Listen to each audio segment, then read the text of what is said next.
Yes news महाराष्ट्रामध्ये आपल्या सर्वांचे स्वागत। अंकली पुलावरून नदीत उडी मारलेल्या महिलेचा मृतदेह 24 तासानंतर सापडला।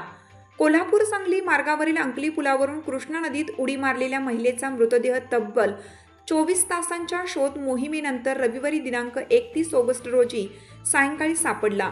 मृत महिला अनिता अरविंद हजारे, वय अंदाजे 47, मूळगाव अग्रंधुळगाव, तालुका कवठेमहांकाळ, जिल्हा सांगली, सध्या राहणार उचगाव, कोल्हापूर अशी आहे।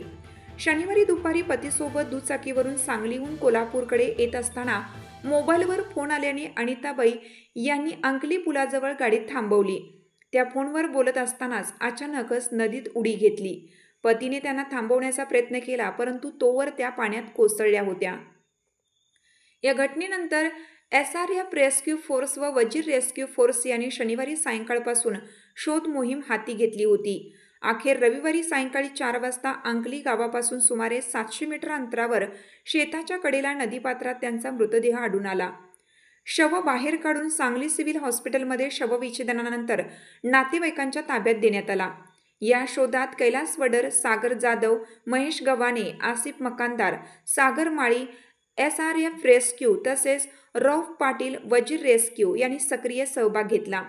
या घटनेची नोंद सांगली ग्रामीण पोलीस ठाण्यात झाली असून आत्महत्येचे नेमके कारण समजू शकलेले नाही। मात्र कौटुंबिक कारणातून रागाच्या भरात हा प्रकार घडल्याची माहिती समोर येत आहे। यस न्यूज महाराष्ट्रासाठी कोल्हापूर प्रतिनिधी सचिन लोंढे।